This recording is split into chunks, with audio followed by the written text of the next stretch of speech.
नमस्कार, SBT news में आपका स्वागत है। पेश है 17 जुलाई बुधवार सुबह 11:15 बजे राजस्थान की बड़ी खबरें।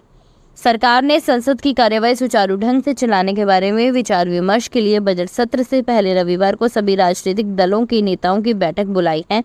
बजट सत्र 22 जुलाई से शुरू होकर 12 अगस्त तक चलेगा। संसदीय कार्य मंत्रालय ने मंगलवार को यहां बताया कि संसदीय कार्य मंत्री किरेन रिजिजू ने रविवार को पूर्वाह्न 11 बजे संसदीय सौध में सर्वदलीय बैठक बुलाई है। बैठक में सरकार की ओर से संसद की कार्यवाही सुचारू ढंग से चलाने के लिए सभी दलों के नेताओं से बात कर विपक्ष को विश्वास में लेने की कोशिश की जाएगी। लोकसभा में विपक्षी दलों के सदस्यों की संख्या बढ़ने के मद्देनजर इस बार सरकार को विपक्ष को विश्वास में लेने के लिए कड़ी मशक्कत करनी होगी। वित्त मंत्री निर्मला सीतारमण 23 जुलाई को बजट पेश करेंगे। 18वीं लोकसभा के गठन के बाद संसद का यह दूसरा सत्र होगा। राजस्थान विधानसभा में बजट पर बहस के दौरान मंगलवार को नेता प्रतिपक्ष टीकाराम जूली ने कहा कि मुख्यमंत्री जी, यहाँ कुछ लोग सदन में ऐसे मानने वाले नहीं हैं, इनको मंत्री बना दीजिए। वित्त मंत्री ने इतना लंबा और बड़ा भाषण पढ़ने का साहस जुटाया, लेकिन इतना नीरस बजट भाषण कभी नहीं देखा। जूली ने कहा कि हर बजट की एक प्राथमिकता होती है। आपकी प्राथमिकता में क्या है? आपने अपनी 10 प्राथमिकताओं में गरीबों को 9वें नंबर पर रखा है, गुड गवर्नेंस को आपने 10 नंबर पर रखा है। इससे आपका विजन नजर आ रहा है। आपने बजट में 4 लाख नई नौकरियों की घोषणा की है। सरकार में 4 लाख तो पद ही खाली नहीं होंगे। आप इतनी नौकरियां देंगे कहां से? जब जवाब दें तो इस बारे में बताना। केंद्रीय कृषि एवं किसान कल्याण मंत्री शिवराज सिंह चौहान ने कृषि को भारतीय अर्थव्यवस्था की आत्मा और किसान को रीढ़ करार दिया और कहा कि देश में सीमांत किसानों और छोटी जोत के किसानों के लिए मॉडल फॉर्म बनाने की जरूरत है। श्री चौहान ने मंगलवार को यहां 96 भारतीय कृषि अनुसंधान परिषद स्थापना एवं प्रौद्योगिकी दिवस 2024 का उद्घाटन करते हुए कहा कि प्रधानमंत्री नरेंद्र मोदी ने किसानों की आय दोगुनी करने का लक्ष्य रखा है। किसान एवं खेती प्रधानमंत्री की सर्वोच्च प्राथमिकता है। कृषि विविधीकरण से किसानों की खेती में आय बढ़ाना संभव है और सरकार इसी संकल्प के साथ काम कर रही है। राजस्थान विधानसभा अध्यक्ष वासुदेव देवनानी ने मंगलवार को सदन में व्यवस्था बनाए रखने के लिए विधायकों से कहा कि उन्हें सदन की गरिमा को बनाए रखने में सहयोग करना चाहिए। श्री देवनानी ने सदन में प्रश्नकाल समाप्त होते जब कुछ विधायक अपनी सीट छोड़कर एक दूसरे से मिलने पर उन्होंने कहा कि सदन नियमों और परंपराओं से चलता है। इस पवित्र सदन में जनता ने विधायकों को चुनकर भेजा है। यहाँ की कुछ मर्यादाएं हैं एवं कुछ नियम हैं।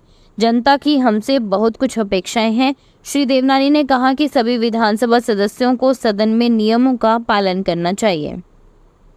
करौली नगर परिषद से कांग्रेस की सभापति रशीदा खातून को स्वायत्त शासन विभाग ने पट्टे जारी करने के अनियमितता और पद का दुरुपयोग करने के आरोप में निलंबित किया है। स्वायत्त शासन विभाग निदेशक और संयुक्त सचिव सुरेश कुमार ओला ने निलंबन के आदेश जारी कर सभापति और वार्ड पार्षद पद से निलंबित किया है। ऑर्डर में बताया कि मामले की शिकायत मिलने पर करौली एडीएम की ओर से जांच के बाद रसीदा खातून के स्पष्टीकरण मांगा गया। स्पष्टीकरण मिलने के बाद निलंबित किया गया है।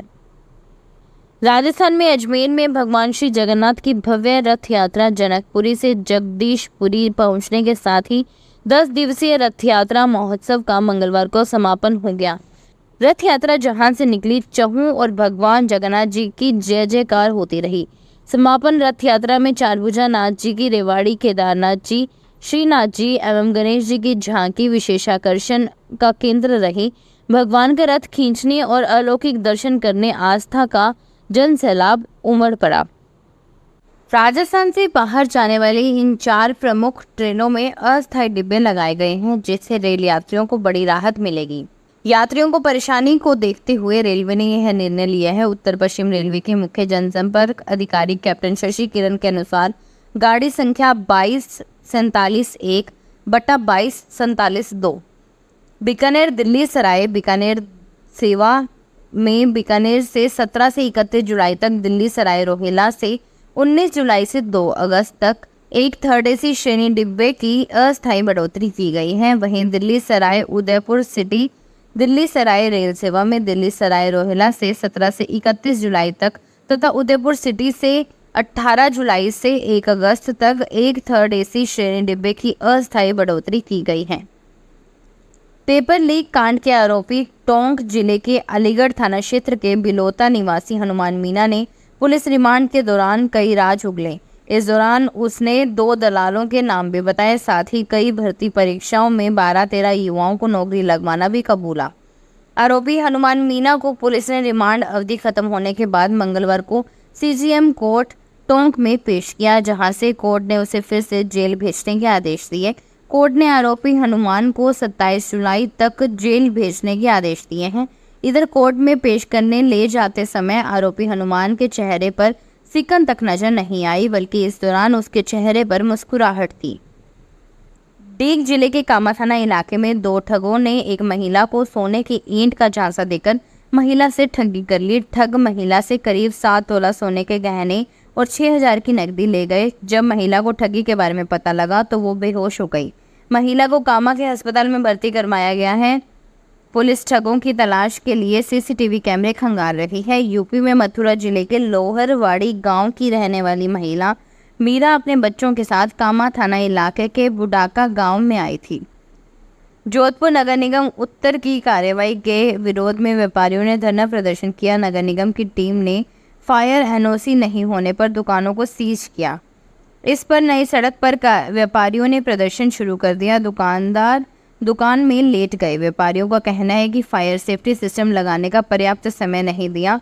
नगर निगम उत्तर के आयुक्त अतुल प्रकाश का कहना है कि 3 नोटिस जारी करने के बाद पर्याप्त समय दिया गया, उसके बावजूद भी फायर सेफ्टी सिस्टम नहीं होने पर दुकान सीज करने की कार्यवाही की गई है।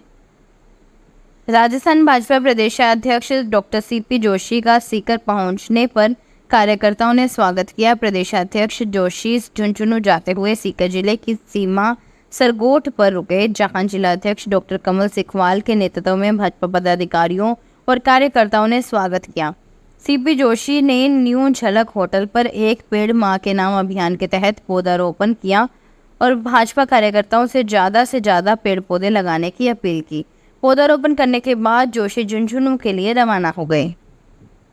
उदयपुर के सज्जनगढ़ बायोलॉजिकल पार्क में जल्द ही रेप्टाइल प्रजातियों के जीवों को देखा जा सकेगा। प्रदेश में पहली बार किसी बायोलॉजिकल पार्क में रेप्टाइल हाउस बनाया गया है। सज्जनगढ़ बायो पार्क में यह बनकर तैयार हो चुका है। इस पर 1,90 लाख खर्च हुए हैं। अगस्त में यहाँ एक्सचेंज प्रोग्राम के तहत देश के अन्य चिड़ियाघरों से सरीसृप प्राणी लाए जाएंगे। उदयपुर के सज्जनगढ़ बायोलॉजिकल पार्क में घड़ियाल कैज के पास रेप्टाइल के लिए स्पेशल कैज तैयार किए गए हैं। कोटा में डेंगू का कहर हर साल सामने आता है। ऐसे में डेंगू की रोकथाम के लिए चिकित्सा विभाग की तरफ से अभियान चलाया जा रहा है, जिसमें शहर में सर्वे किया जा रहा है, गंदे जमा पानी को हटवाया जा रहा है, साथ ही जहां लापरवाही बरती जा रही है वहां एक्शन भी लिया जा रहा है। चिकित्सा विभाग की टीमों ने शहर में कई स्थानों पर चेकिंग और सर्वे किया। प्रधानमंत्री फसल बीमा योजना के तहत फसल खराब से होने वाले नुकसान से बचाव के लिए किसान खरीफ फसलों का बीमा 31 जुलाई तक करा सकेगा। योजना में किसानों द्वारा खेतों में वास्तविक रूप से बोई गई फसलों की सूचना 29 जुलाई तक लिखित में देनी होगी, ताकि वास्तविक बुआई अनुसार फसलों का बीमा संबंधित बैंक या समिति द्वारा किया जा सके। जो ऋणी किसान फसल बीमा नहीं कराना चाहते हैं वे 24 जुलाई तक बैंक को लिखित में सूचना देकर इस योजना से बाहर हो सकते हैं। जयपुर का नाहरगढ़ बायोलॉजिकल पार्क वन्य जीवन के लिहाज से एक बहुउद्देशीय प्रयोगशाला साबित हो रहा है। यहाँ मात्र 20 दिन के शावकों को मां से अलग नियोनेटल केयर में पाला जा रहा है, तो जंगल से लाए गए 2 माह के शावक को अब फिर से जंगली तौर तरीके सिखाए जा रहे हैं। रणथंभौर से लाया गया शावक अब जवान हो गया है और शिकार करना सीखने लगा है। फिलहाल इस बुलेटिन में इतना ही। फिर हाजिर होंगे और बड़ी खबरों के साथ। तब तक के लिए देखते रहिए एसबीटी न्यूज। धन्यवाद।